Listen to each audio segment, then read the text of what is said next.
nagpipitas sa tubig, may nilulusong sa bakawan, at may pinagpupuyatan.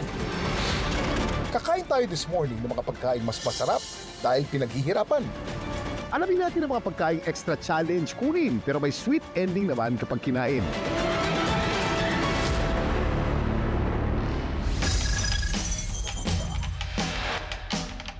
Umpisa natin ang challenge sa ising pitasina damo. Ito'y kulay berde, manipis at pahaba. Ito ay isang uri ng damo na nabubuhay lamang sa ilalim ng tubig tabang. Sa ngayon, bibihira na lang. Pero imbis na lupa, dito yan bubunutin sa sapa. Yan po yung mga isang pagkain o ulam na talaga namang nagsalba sa amin. Ito ang balayba. Pero bakit nga ba ito kakaiba? Ang balayba ay isang uri ng freshwater eelgrass o tape grass. Isa itong nabubulaklak na halamang tubig. Ang mga dahon nito ay pwedeng humaba mula 6 inches o kalahating ruler hanggang 6 feet o singtangkad ng tao. Dami mong alam, Kuya Kim!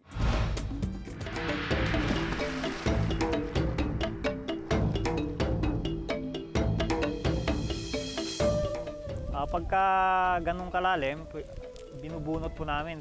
Saka ang kinukuha lang naman kasi dito is yung pinakatalbos niya. Matapos pitasin, kailangan munang linisin.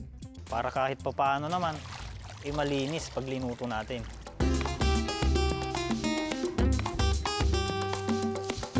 So, kailangan lang natin pigahan ng kaunting asin para matanggal din yung kanyang gaspang at para lumambo naman. Pwede nang isahog sa mga ulam katulad ng tinola at sinabawang isda. Masarap po siya. Parang seaweeds lang din. Hindi lang daw nila na ipapasa ang lumang tradisyon sa makabagong henerasyon. Napapakinabangan pa nila ito sa kitang mula 50 hanggang 100 pesos kada tali. Mula sa madulas na tubig tabang. Dito naman tayo lulusong sa bakawan. Para sa nakakasosyal tignan pero pangmasang presyuhan na lobster. Ang padre de pamilya na si Jessie nangunguha raw ng tinatawag na mud lobster na nabebenta niya ng 25 pesos kada piraso. So, bale ito yung tirahan ng mud lobster o kaya yung bahay niya. Itsurang bulkan. Challenging silang hanapin mga kapuso. Katunayan, kailangan humukay ng hanggang 2 metro sa lalim ng lupa. Ang dami mong alam, Kuya Kim! Hinuhukay ang lupa hanggang sa may lumabas na tubig sa surface. So yan, abot ng tubig niya.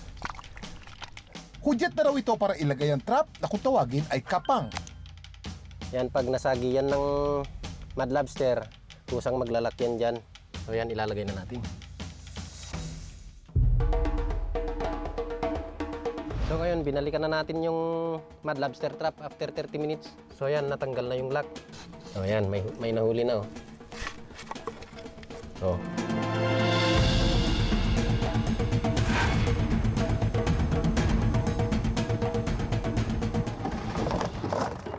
Bukod sa mahirap na hulihan, mitikuloso din daw linisan. Tanggalin natin yung laman loob. Tapos itong nasa ano niya, dulo. Tapos tatanggalin natin yung putik sa ano loob. Ayan. Hindi yan kasama sa kakainin, ha?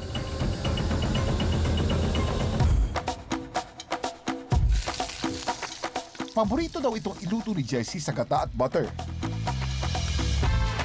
Lalagay na natin itong mud lobster.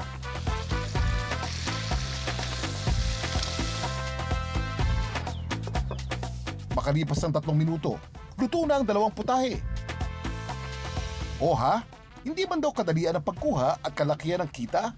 Palagi naman lobster ang ulam ng kanilang pamilya. Kasting tipaklong sa Mindanao, paboritong gawing ulam o pulutan. Kakainin daw bago makuha.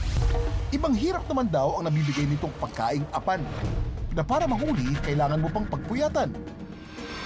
Gabi hanggang madaling araw daw, bumabagal ang kanilang kilos. Ang apan ay isang uri ng ulam o pulutan na gawa sa pritong tipaklong o grasshopper. Karaniwan itong kinakain sa Mindanao, lalo na sa mga lalawigan ng Cotabato, Davao, Sultan Kudarat at General Santos, kung saan bahagi na ito ng lokal na pagkain at kultura. Medyo may kamahalan ng presyo ng apan.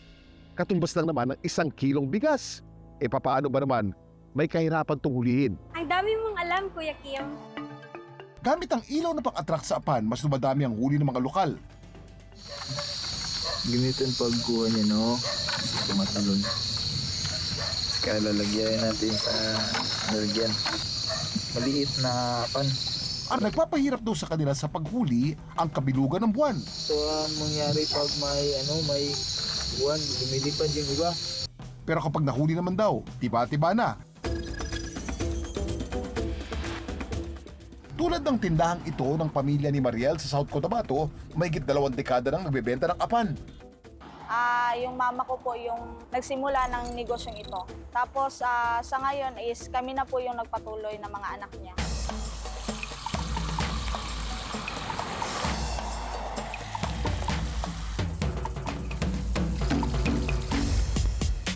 ₱50 kada baso, habang 100 pesos naman kada tub ang benta nila sa pritong apan.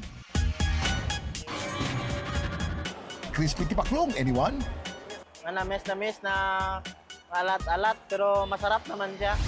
O sa 3 naming pinakita, saan kayo pinakanatakam?